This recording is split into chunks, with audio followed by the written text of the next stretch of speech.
Today we're going to start Ayin Aleph on the top, correct? 71a. Thank Hashem, we're able to learn every day. Because of our learning, we should have some English immediately. And the first language of my father. Okay, so the Mishnah starts, well, it's not a Mishnah, it's the Gemara, but it's quoting the Mishnah. Rabbi Yehuda Aimer b'Yisrael Chedesh Echad Kulu. We had a machlokes if vow was taken that he won't provide sustenance for his wife. So the Tanna Kama said that 30 days he can still remain married to her by setting up a trustee.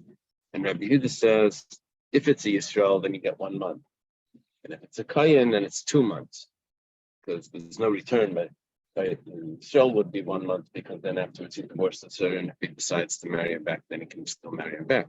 But the Kayan, he can't marry her back, so we extended that time. We delayed the divorce because there's no he can't take her back. The only problem is when we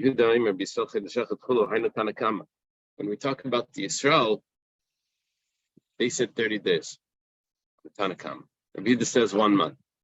1 month, 30 days. It's like they have someone has the flu. They say, well, if you don't do anything, it takes a week. If you do something, it takes 7 days. So, it's the same thing. So, Amar Abaya Kehenes Asalashmin. And Abaya says, well, there is a difference between them. The difference is the Kehenes, the wife of the Kayan. Over there, Rabbi Yehuda adds in that instead of 30 days, and instead of a month, it's 2 months. But really, a month and 30 days is the same thing regarding the Yisraelis. Rava says, Chedesh Mali v'Chedesh Chaser can be nice. This is so detailed. The difference between Rabbi Yehuda and Tanna Kama is the Tanna Kama says 30 days. However, according to Rabbi Yehuda, it may only be 29 days, because he says a month. The Jewish month could be 29 or 30. So there's a 1 day difference there. Okay.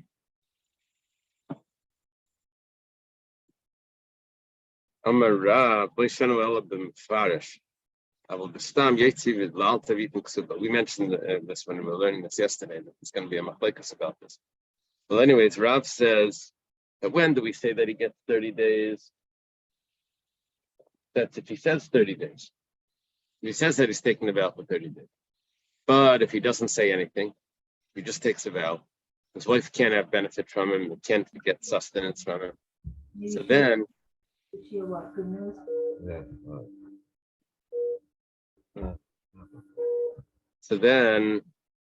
if he doesn't set any limit on it, then we say that it's over.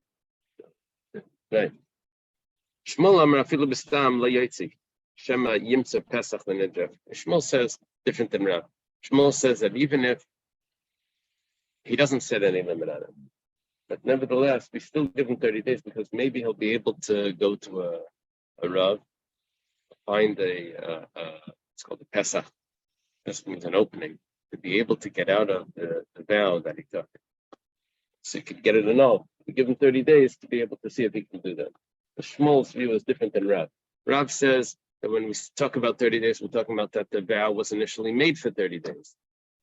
And that's when he's allowed to stay married to her, with giving her a trustee to support her. And Shmuel says that no, even if it wasn't made initially for 30 days, it was made indefinitely. But nevertheless, we give 30 days because maybe within those 30 days he'll be able to get out of it. Well, he took the vow, so maybe he'll get out of it. So it's up to him. And maybe he'll change his mind. The Gemara says, this machlokes between Rav and Shmuel about how the vow works. That when will a vow terminate the marriage? Because it's not impossible for them to stay together. So they had this machlokes once before, where Rav said that the vow that you can allow them to stay married for was because it was taken for a certain amount of time. Shmuel says, no, you can let them stay married for a certain amount of time, even when the vow itself was indefinite. Well, we had this machlokes before. The Tanan we had a Mishnah. It says a mother system mitash misamita. Someone takes a vow that how did we learn this before? That he won't have pleasure from relations with her. Right? It can't be that he won't give her pleasure from relations because he's committed to that in the ksuba by marrying her. So he has the way it has to be is he's forbidding the pleasure of the relations on himself. Which said he never agreed to that he's going to enjoy the relations. But that's what he does. Well, that means basically that they're not going to have relations, but that's a problem. So Bishami Shtei Shabbosis. Shami says that marriage can only last 2 weeks. Then afterwards, they give a get. Isil says that can only last 1 week. We had this Gemara before. If you learn from the daughter, the birth of a girl or the birth of a boy, we had a discussion about this before. Bamarav, sorry.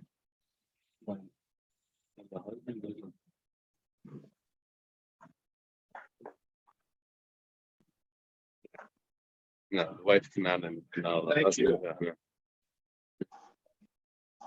Right. Happened.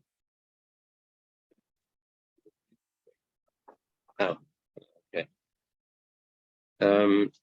So Basil says 1 week. Bamarav and Rav says machlekes b'mefarish. When do we say let's take Basil, Bishami or Basil? Let's take Basil. When do we say that it's 1 week? That's because the person took a vow for 1 week. We say we let that go. That's a vow that we let them stay together. Avol b'stam. But if you took a vow without specifying how long this vow was going to last for, then we don't even let it last for a week. He divorces her right away, and he has to pay her ksuba. Shmuel says no. That even if the vow was indefinite, it was stam. Stam means there's no limitation on that. Nevertheless, he still let them stay together for 1 week because maybe he'll find the Pesach. Well, treating sustaining her, but just the timeline. not time-wise. Yeah. Rather, it's 30 days now. And now it's 1 week, right? Right. Well, but the Gemara's real question here is why do I need Rav and Shmuel to argue the same machlekes in 2 different cases? We know already that Rav's view. We know already Shmuel's view that it has to do with if the vow was definite or if it was indefinite. Well, the Gemara says it's necessary for us to have the machlekes Rav and Shmuel by both cases. The Yitmar Bahi, if the machlekes was only regarding relations, he forbade relations on himself. We said that Rav says that marriage could only last for 1 week if the vow was taken that it's only 1 week. Because over there, Rav says that it can last for 1 week, and that's it. Because it's impossible for him to get a trustee to take care of relations. Relations is only something that he could do. He can't get someone else to provide relations for his wife. Aval Baha, but in this case, when we're talking about sustenance, the Efshar Beparnas, you can get a trustee to take care of that. Maybe he would agree to Shmuel that even if the vow was indefinite, we would say that the marriage can still last up to a month. Get a trustee. So I would say that maybe in this case, Rav and Shmuel don't argue. I have to say that no, they do argue. And if we would only say in our case where there's a trustee, maybe over here Shmuel says that it lasts, that even if it's an indefinite vow, the marriage can still last for a month because there's a trustee. But in the case of relations, where there is no such thing as a trustee for a relation, maybe we would agree that the only way the marriage could last even for 1 week was if the vow was definite, was had a limit on it. The whole vow was only 1 week. Not that the vow was indefinite, but and we let the marriage last for a week. Maybe I would say that he would agree to Ra, that the vow itself had to be definite. So Kamash Malan, or Tzricha. So that's why we need to have the argument about both cases. Okay. Stable. Where does the one come? Bishama and Bishel. Yeah. Yeah, we had that in the Gemara before. One of the ways of learning was from the Tumah after a birth. It was from a male or a female, or from a Nida or a female birth. Female birth, she becomes stomach for 2 weeks. That would be Bishama's view. And Bishil's view is either from a Nida, which is stomach for 1 week, or a male birth, a birth of a male, which is also stomach for 1 week. Okay, Tanan. Look back, I think it's on Samach Aleph, I guess.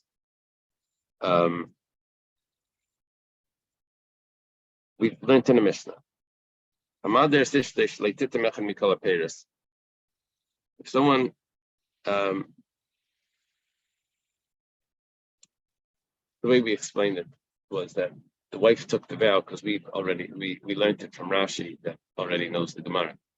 But basically what it would mean over here is that he made a vow that his wife can't eat any fruits, or at least one of the fruits. She can't eat apples, let's say.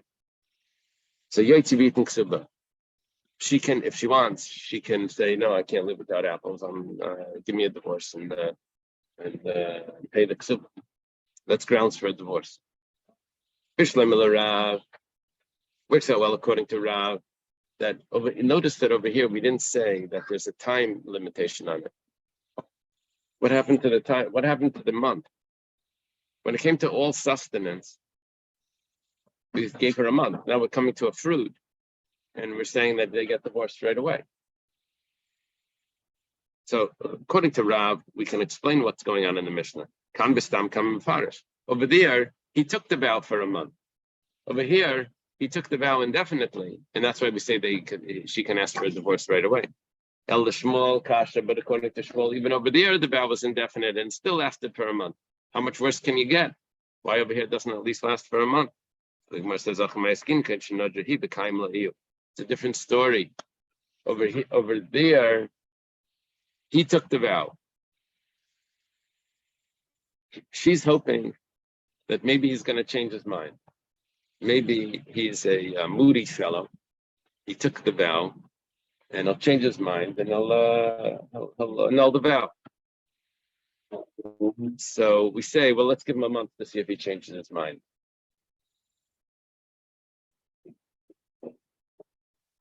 In this case,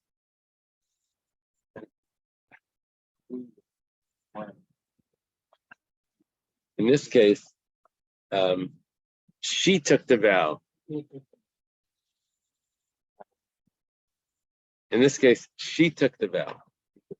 And he just said, okay, keep the vow.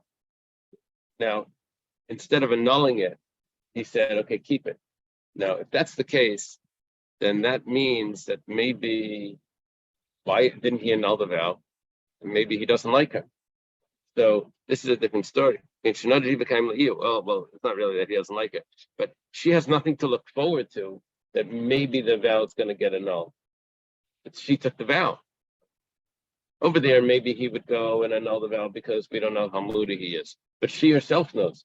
So therefore, she can ask for a divorce right away because he kept it. Why don't we tell her to go get it annulled?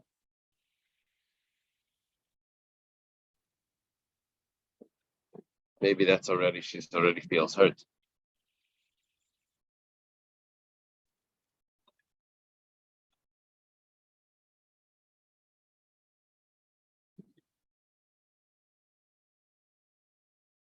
Tosfos explains that she took the vow that she's not going to have fruit while she's married. And that way, the way out of this vow is to get divorced. So that's part of the way out. And that's what she wants. And he kept it. So for that reason, the fact that he kept it, she still gets a ksuba because it's partially his fault. He could have annulled the vow on the spot. We had this discussion before. Whose fault is it?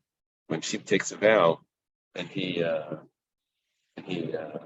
sustains it, he says, okay, good, keep it. Instead of annulling it, is it his fault or is it her fault? Okay, now the Gemara says this is exactly what the Gemara is going to discuss here. Obviously, Reb Meir holds the expression over here of whose fault it is an expression of is it he that put his finger in her mouth and now she can bite it? And is it his fault? Was it his foolish keeping up, sustaining the vow, or not? Obviously, Reb Meir says that she gets a ksuba. We're thinking it's Reb Meir because the author of the Stam Mishnah would be Reb Meir. And it's our Mishnah, doesn't have a name, and it's a Tanakama. So, the Gemara says, with Reb Meir, who nice and Reb Meir holds that it's his fault when she takes a vow and he sustains it. But we have a brisa. If a woman takes a vow that she's going to become a nazir, you see, a woman can become a nazir, nazira as well. Isn't that interesting? A woman nazira, and the husband doesn't annul the vow. So Reb Meir, Rabbi Yehuda, he nasnas ben shinel lepikachim ratzabal lahaper yafer. Everything that's interesting. Yeah. Reb Meir and Rabbi Yehuda say that it's her fault. This is our problem, because before we said Reb Meir says that if she takes a vow and he sustains it, it's his fault. What we're bringing up now is that she takes a vow, he sustains it, and Reb Meir holds that it's her fault. So therefore, whatever the case is, the husband can annul the vow, or he could say, I can't handle a wife that keeps taking vows. According to Reb Meir and Reb Yehuda, he can divorce her and he doesn't have to give her the money, the ksuba. It's her fault. See, Reb Meir says it's her fault when she takes a vow, even though it's his fault for this. But in the big picture, the whole thing is her fault. That's how Reb Meir views it. Because she loses the ksuba. Nothing else. Nothing ain't gonna want you. Rabbi Yossi, Rabbi Lazar, who nice and that's now. Rabbi Yossi and Rabbi Lazar say it's exactly the opposite. It's his fault. He put his finger in her mouth. She's going to bite it. Now, therefore, if the husband wants to annul it, he can annul it. However, then he does have to give the ksuba. Why? Because it's his fault for sustaining the vow. It's a problem. Contradiction in Reb Meir's view. Is it his fault or her fault? If she takes the vow and he sustains it, the Gemara says, Eipa. Switch the opinions.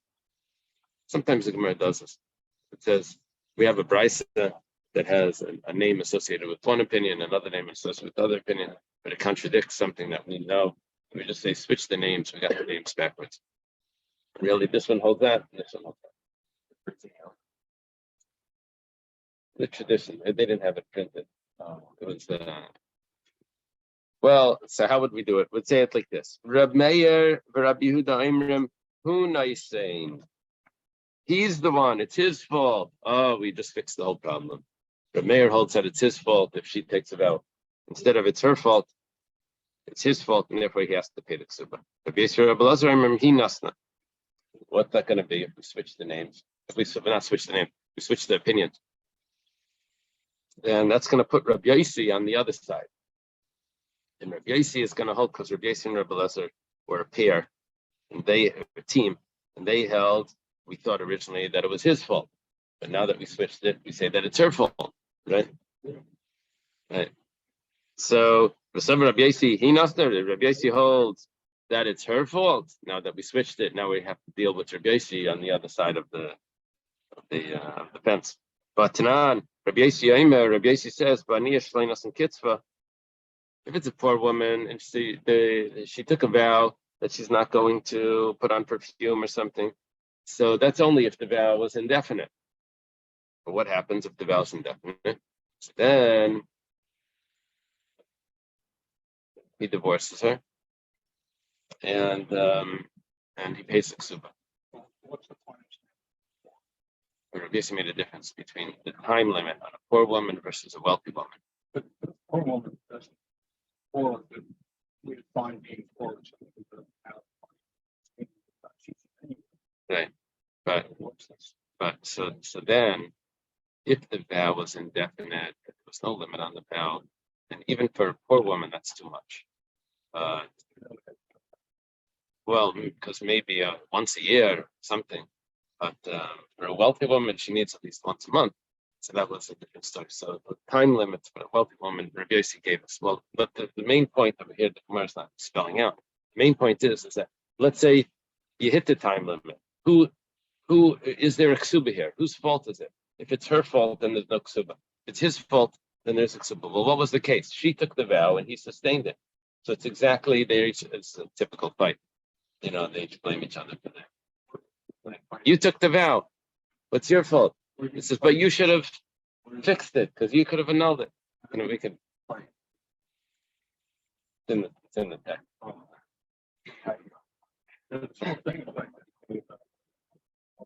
Yeah, it sounds like something like that. It sounds like on the Maktaba. Okay. Right. Nowadays, he'll tell her. But you were also going for the Daf Yomi Shepherd. Okay. So now we have to deal with Rabbi Yossi, and it turns out that Rabbi Yossi says exactly the opposite. So the Gemara says, Ema, let's switch it and say, Rab Meir for Rabbi Yossi Aimrim Unaisim. Notice that maybe what the Gemara means to say is that originally the teams were Rab Meir and Rabbi Yehuda versus Rabbi Yossi and Rabbi Eliezer. Problem is that when we switched the opinions, we couldn't get Rab Meir and Rabbi Yossi to be on two separate teams. So what we did now is we said instead of Rabbi Yehuda, we'll replace Rabbi Yehuda with Rabbi Yossi. Now it's Rab Meir and Rabbi Yossi versus Rabbi Yehuda and Rabbi Elazar. Yeah, I know. Yeah, it's a good question. And maybe it was in the cave.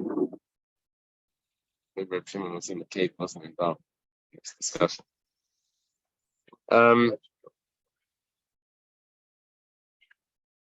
Who nice in Rabbi Yehuda, Rabbi Elazar, and he nasty. Okay, now we have to deal with Rabbi Yehuda because what we just did was we put Rabbi Yehuda on the other side, on the other team. So now that's not going to fit. The sub Rabbi Yehuda, he nasty. Rabbi Yehuda holds that it's her fault when she takes a vow and he sustains it. But Tanan Rabbi Yehuda, Rabbi Yisrael Yemechad Yekayim said, remember about the fruit. So we said that they get divorced right away, but turns out that Rabbi Yehuda says that it depends. That if it's Yisrael, then it's 1 day. And if it's a Kayan, then it's 3 days, right? Is that how we put this?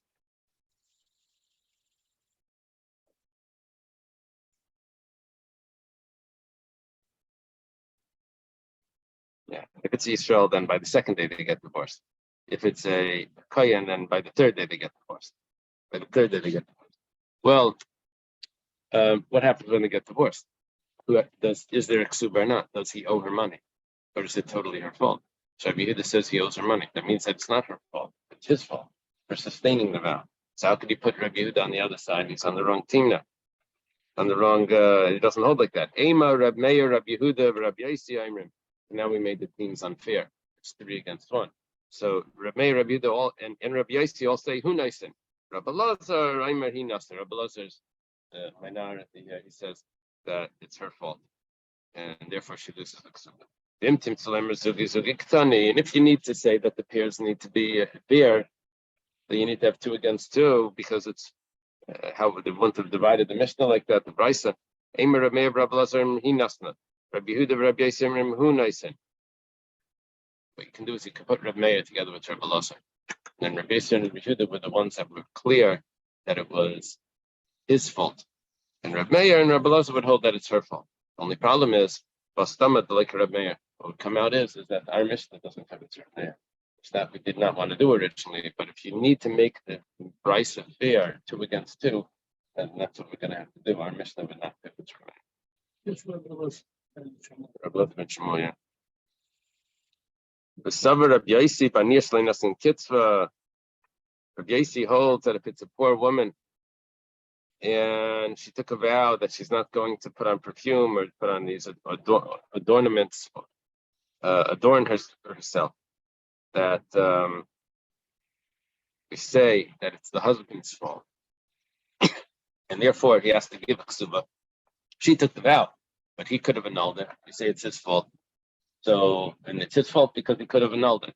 The problem is, Alma Bal Matzi Mefer, that means that the husband could annul it, but we have a contradiction. Elu Devarim Shabal Mefer, there's only a few things that a husband can annul. Not everything, not if she takes a vow about anything in the world. only specific things that matter to him. Well, it could be Dvarim Sheish B'Hem Yinei Nefesh, things that are afflicting her soul, that makes her suffer. Those are things that he's allowed to annul according to the Tanakh. She says, I'm not gonna bathe, I'm not gonna get dressed up. But he can annul that. Well, Amar Rav Yosi says, that's not suffering if she doesn't bathe. That's fine. And that she doesn't get dressed up. What is considered inay nefesh? That she's suffering, that the husband can annul those vows. I'll tell you what they are. Where she suffers. She says, if I'm not going to eat meat, that's inay nefesh.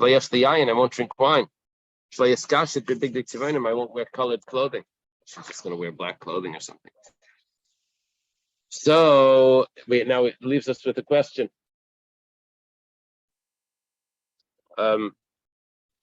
Maybe white. Let's say what the alternative is. Question is, how could he annul her vows if she says she's not going to adorn herself? Basically holds that's not one of the vows that he's allowed to annul. When we said adorn herself, what it actually meant, there's one thing that everyone agrees to. If she takes a vow about something that's relevant between the two of them, so then he can for sure annul that. What would that be? That's relations. So she said that she's not going to remove the hair from her private area. Well, to that he for sure can annul. That's what meant. Adorn herself meant that she would remove the hair. This only works if we say that the husband can annul that. But apparently there's a view that says even things that are between themselves, they can't annul. It's not a Tanaic argument. It's amongst the Tanaim, you don't see this. Amongst the Tanaim, you see that the husband probably can annul them. But this is a machlekes in Amirayim. Well, actually, it's not mentioned by the Tanaim. The Itmar, it's a statement of Amirayim. Dvarim shebeina lebeina. It's machlekes Rav Huna Amar Abal Mefer. Rav Huna says the husband can annul that if it's a matter of between the two of them. Rav Barava ain't Abal Mefer. Rav Barava says the husband cannot annul it. Shleimatzina Shul Shemeis Ba'afar Pir says like this. Rav Barava says she says she's not going to remove the hair from her private area. So there was a concern, at least from another Gemara, about he may end up getting tangled in her hair and close and become a khrushchev, it will cut him. The hair will end up cutting him, and that's why he's allowed to annul that vow. It affects him as well. Well, Rav Barava says that's still not true. It says a fox never dies in his own hole. He doesn't fall into his own hole. It means that's an expression that means that he's going to be able to figure it out. It's not going to be a problem. So now we have to say that her adornments are dependent in in the relations.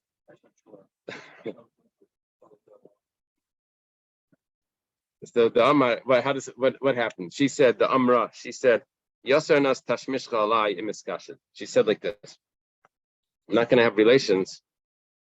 I'm not going to get pleasure from relations with you if I adorn myself. So now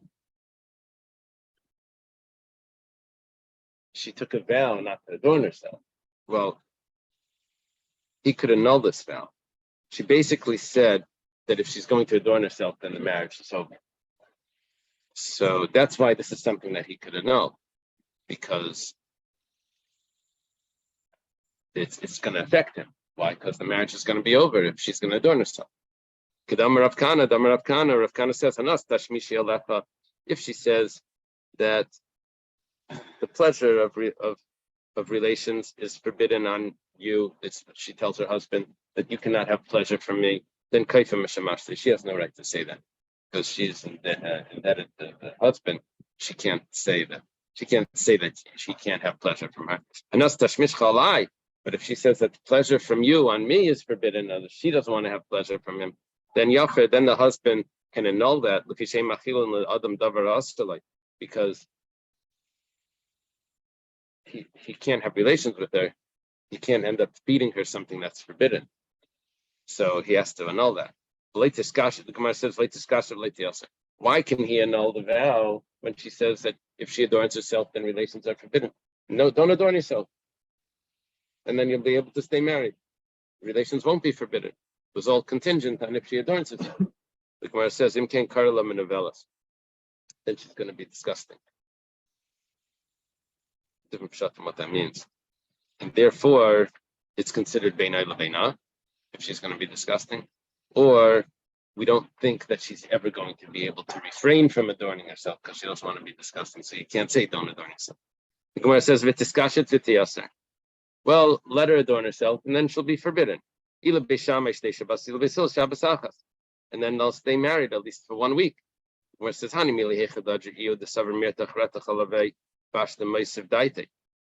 do we say that 1 week lasts, that 1 week the marriage could last? That's only when he takes the vow. She thinks that he's angry. We had this svara before. She thinks that he's angry at her. But he says she says he's a moody guy. He's in a week he'll be over it. So that's why we let it last a week. Here she took the vow that she's not going to have relations with him if she adorns herself, and he says, "Okay, good, that's a good vow." For Savra, she thinks the Naji of Shasika, he was quiet. He was quiet. He doesn't say anything. He doesn't annul it. Savra midishtik misnu desonili. The fact that he was quiet is because he hates me. So if that's the case, then that's why that can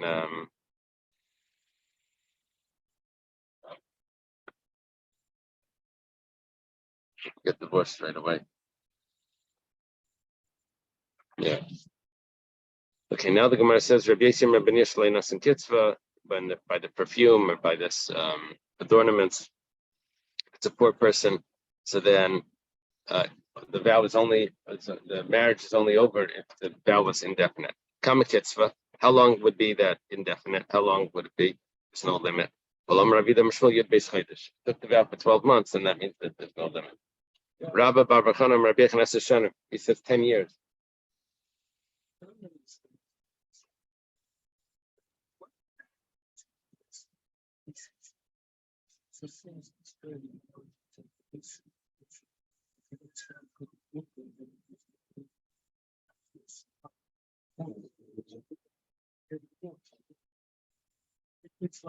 That's coming up. The rest of the relationship is coming up. Yeah, everything is spelled out, just in different places. One topic at a time. Rav Chisda Ravimi Regel. He says that it's just for a holiday. Because they do adorn themselves for the holiday. So if it passes the holiday, then that means that it's like indefinite. It's too long. With the wealthy women, it's 30 days. That's the limit. Why 30 days? Abaya says, a wealthy woman, an important woman, can still smell her perfume for 30 days. They had better perfume than today, I guess. Or maybe they put on more. Maybe they wore it as a pouch, and it smelled for 30 days. That would be a different story. They put it in like a little container, a necklace. Shabbos, we had that. Walking around. Yeah. Right. Yeah. Okay. The new Mishnah Mother says to let's say someone forbids his wife from visiting her father. So this is more, we're getting into more detail. If the father lives in the same city as the wife, then she has to stay married only for 1 month. After 1 month, that vow continues, then she can demand the divorce. Once it's 2 months, then she can demand the divorce. If she lives if the father lives in another city, then that marriage will last only for one holiday. Yikayim. Now, this is interesting because it jumps over here from one holiday to three. Shleisha yetivit ksuba. I'm using that to mean that it's not her fault. Right. So she's going to get. Right. Whereas there are other reasons that are her fault. Yeah, we'll see that soon. Yeah. So over here, three holidays already. She can demand a divorce. A mother, sister, let's say, says, I don't want you going to any parties or any funerals or any more houses of mourning. That's like locking her up. She can demand divorce and she gets a ksuba. But if he claims that he has a reason for it, we'll see in the Gemara what that is, Rashai, then that's allowed. He's allowed to say, I don't want to go. I don't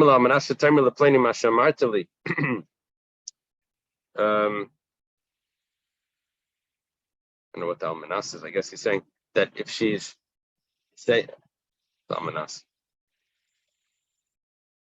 maybe he's forcing her to tell other people what they spoke about when they were having relations.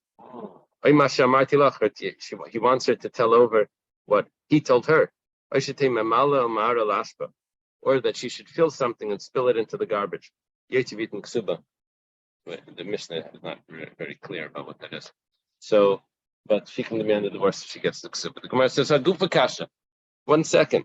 This is a self-contradictory when you look at this. First, you say, Amrit regel echad yikayim. Says he can't visit her father, which is in a different city. So that marriage could last for one holiday. Hashnayim, but 2 holidays, it sounds like. Yaitzivit and ksuba. That's already too much. She can already demand a divorce. Aim a seifa, but if you read further, it says shleisha yetivin ksuba. 3 holidays she demands a divorce and she gets the ksuba. Hashnayim, but 2 holidays yikayim. The marriage is good. 2 holidays is fine. Amar Abaya seifas and lekehenes. Abaya says that we missed out a detail. And for Rabbi Yehuda, it's the opinion of Rabbi Yehuda that says there's a difference between a Yisrael and a Kayan. That for a Kayan, we postpone the divorce a little bit longer because he can never remarry her. It depends if she's a type that always runs to her father's house. So that's the difference. Also, you see be'einav k'maitzis shalom. Then I was in his eyes like someone that finds peace. Amar Rabbi Yochanan kakal shenimtza shleima bebeis chameh v'redufa leilach lahagid shvacha ve'savia. What this is talking about is a kala that in her in-laws' house they find her perfect. So she likes to go back to her own parents to be able to say how happy they are with her.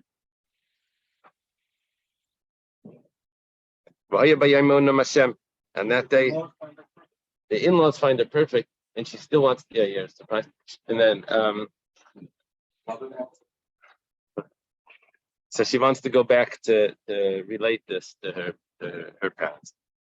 Tikri ishi, tikri baili. On that day, he says, Hashem, you'll call me my husband, and you won't call me my master. This is already talking about when the Kala is already married and she moves in with her in-laws. But then she calls her husband a husband, as opposed to when she's in her father's house and she's not married. Then he's just called master. Yes, because she's not as comfortable with him because they haven't had relations yet. Because she's still in her father's house. Okay, Hamadar Sishli forbids his wife from going to a party. Or for a house of mourning, so that marriage can't last. And how long do we give him? Doesn't say. She can get a divorce. Well, we understand she can't go to the party, so that's going to be very painful. Who cares about if she can't go to the funerals? What's the problem? Well, she won't go to the funerals. So what does it mean? It's not like she's locked up. There's Tana Lamachar. We have a brisa that says Lamachar Mesa. Tomorrow she'll die. Then Kolberia Seifta, and no one's going to come to her funeral. Right? She never went to theirs. Ikadamri and Kolberia Seifna. no one's going to bury her. It's even worse. Friends won't come because she never participated in anyone else's. Tanya, the Bryce says, Rameh would say, better to go to the house of mourning than to go to the house of a wedding, a feast. Basher who safe koladam, that's the end of all man. Vachayit and libay, and the living should give to heart. My vachayit and libay, what should the living give to heart? Tvarim shel misa, matters of death, and it goes like this: the safed yifsedune, someone that eulogized someone else, he'll be eulogized. The cover, someone that buried someone else, yikbarune, he'll be buried. The yidal, I guess it means he cries. Yidlune, they'll cry for him. The lava, if he's accompanied. So Yilvune, they'll accompany him. The time, if he helps carry it, then Yitzunune, they'll carry him as well. If he says that the reason why I'm not letting you go out is because there's a problem, then it's permissible. My davaracha, what is that problem? Because there's people that are acting inappropriately there. He doesn't want her hanging out over there. That's only if it's known that that's the case. If it's not known to be the case, then he can't say that. He can't just take on like this firmer than everyone opinion and just forbid his wife from stepping out of the house.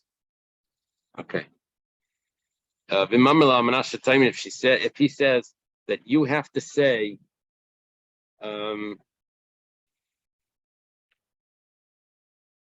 what you told me. You have to say it over. Betema, let her say it over. No, these are things that are degrading. It would be embarrassing for her. She has to fill something and pour it into the garbage. Oh, she can demand a divorce if he requires that. Gemara says, let her fill it and pour it into the garbage. What's the problem? So what's a bucket or something? Shmuel, it says Rashi explains what this means is that they're going to have relations, and he wants her not to get pregnant, so he wants her to shake out all of the sperm. He wants to shake herself so it all comes out. And she wants to get pregnant, so she can demand a divorce. But there's a brisa that says he wants her to take 10 jugs of water and pour it into the garbage. Well, we understand why she can demand a divorce. If he doesn't want her to get pregnant, she wants to have children. But what's the difference? According to the brisa, take 10 jugs of water, pour it into the husband's a crazy guy, but he's demanding this. But why can't she just do it? She doesn't want to look crazy. She looks crazy. That's not good for her. She can't demand that she should behave in a crazy way. No, it just says to pour it in the street. According to I didn't see that, Sean. Because then it would make sense from his end, but look crazy to everyone else who has no idea what she's doing. No, here it says she should just fill up 10 jugs and pour it into the garbage. It doesn't say that anything to do with washing herself out. So what's the answer to the Gemara's question is, so what's the problem? As well, they see her taking water and pouring it into the street. She looks crazy. Let's say he tells her you're not allowed to lend, but you're not allowed to borrow a sifter and a mill and an oven, different types of utensils. She can demand a divorce because that's what the ladies do. Can you imagine she's never allowed to lend out any of those things? She'll be like an outcast, so she can demand a divorce. Tanya Namihachi, your mother says,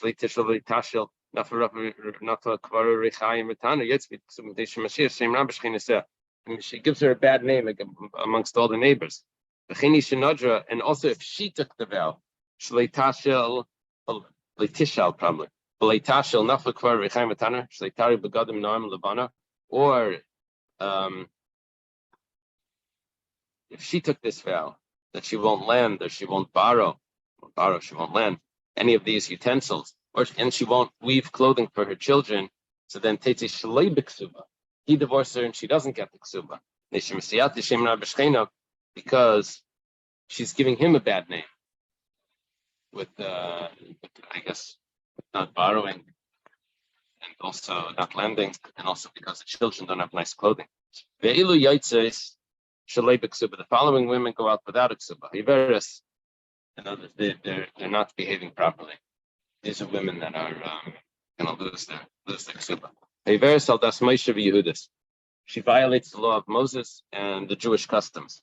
What is this law of Moshe? She feeds him food that's not tied, like not kosher. She lives with him and she's in nida. She doesn't remove the challah to give to the kohen. When she takes vows and she doesn't keep them. What is the Jewish customs that she's violating, that she loses the ketubah? She goes out, her hair is uncovered. She she spins thread in the marketplace. She talks to all the men.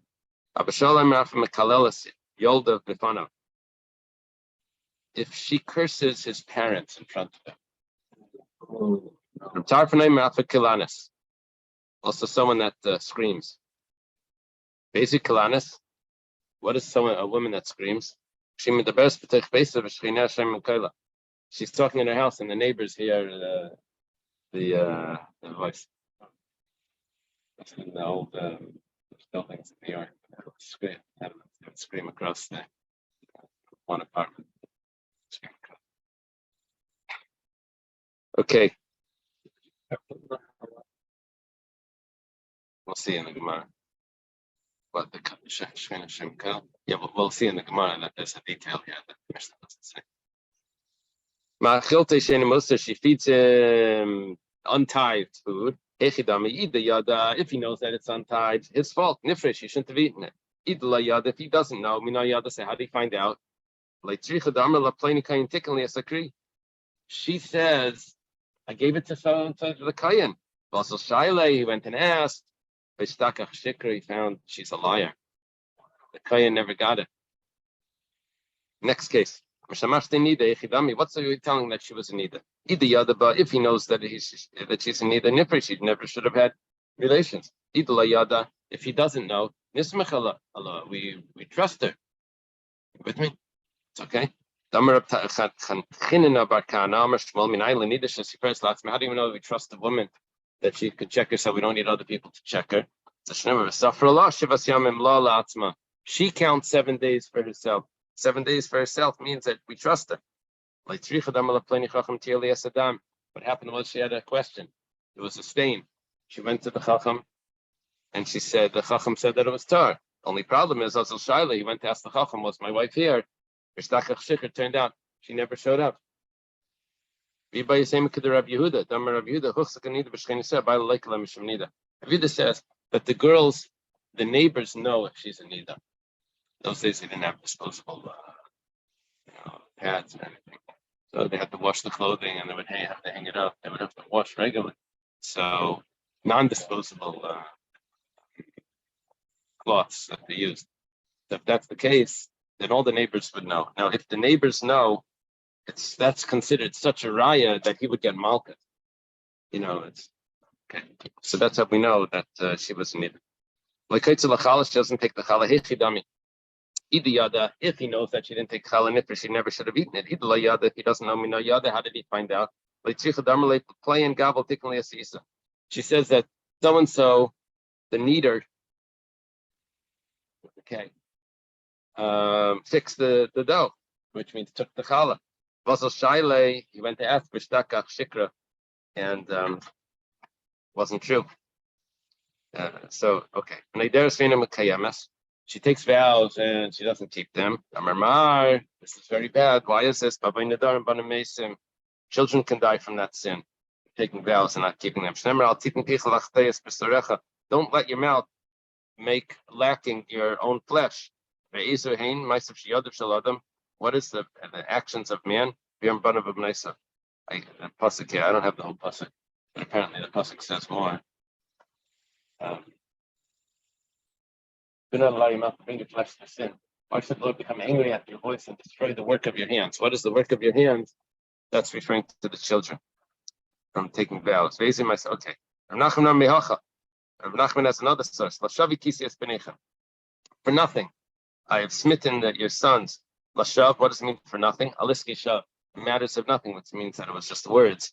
And nevertheless, the children get punished. Tanya Haya Reb Meir Eimer, Kali Debish Tishin Nederes Vina Mekayemach, Yasavi Diren. Reb Meir has a solution.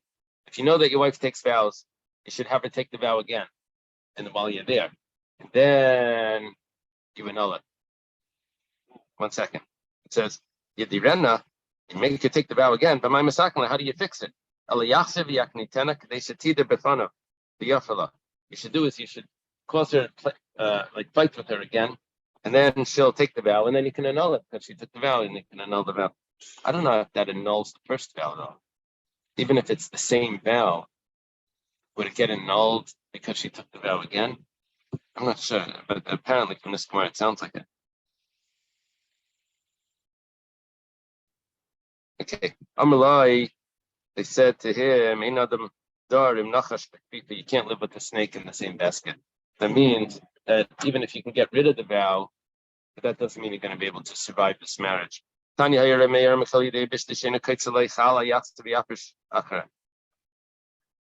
wife doesn't separate the challah, then you should separate challah on your own.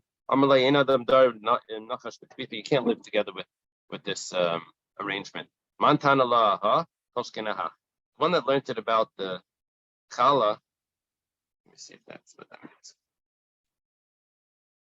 Then for sure, on the darim, on vows, which is not as common, but bread they eat every day, but thinks that he's be able to resolve the challah issue, and for sure the nedarim issue, the vow issue, will be able to resolve. The one that taught it about the darim, that'll be able to resolve it because he'll just have her take the vow again, and then he'll annul it.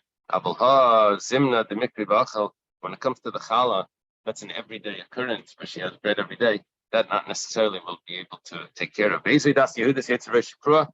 is the Jewish custom? She goes with her head uncovered. That's not Jewish custom. That's a biblical law that they have to cover the hair. That's quite a heavy Gemara for the modern women. Modern, I say. It says the Ksiva Paris Reisa Isha. It says by the site you uncover the hair. That they can't go out with the head uncovered. You uncover hair means that it was always covered. Because the Raisa Kalsa Shaper Dami. What happened was that you can put a basket on the head that would be enough for the covering of the hair of the Raisa. Das Yehudas a feel Kalsa Nami Yasser, but according to Jewish custom, it has to be covered better than that. Amar Avasi Amar Beichan and Kalsa Ein Bamishim Pruarish. She has a basket on her head, that's not considered uncovered. Every bar Abzera deliberates on this. Heicha, what are you talking about? Ilema B'Shuk. If she's going to the market, Das Yehudasi, the violation of the Jewish custom, you can't just go out with the basket, it doesn't cover the whole head. Ela B'Chatzer must be in the courtyard. In the courtyard, 1 second, Imkain Leyanachas Basla Avram Avinu, she Sheves Tachas Baila. She in her own house, her own courtyard, she should be able to take off her she should be able to wear a basket. She should be able even to take off the basket.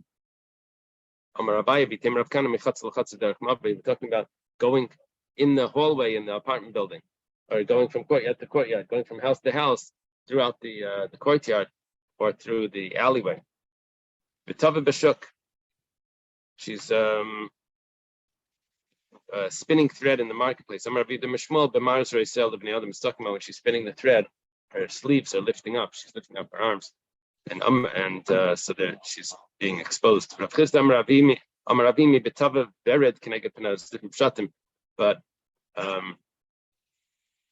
the string is going on her lower area, which is immodest. There's another pshat over here. Another pshat is that there was a red string that she put on her face. On her face, vered means sounds like a rose, putting a rose. But the beres, I guess we'll have to leave it over here. Back to Shabbos. Have a good Shabbos, everyone. Okay, we'll try to catch up. Good Shabbos. Thank you very much. See you in Shul. Good Shabbos. Yeah, I'm going to be away for Shabbos. Oh, well, I'm going to be in Yeshiva. okay. Yeah. Oh, enjoy. Okay. Good Shabbos. Thank you.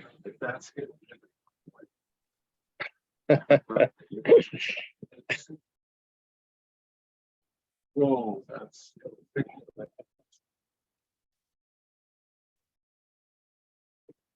Ta. Have a good Shabbos. Thanks.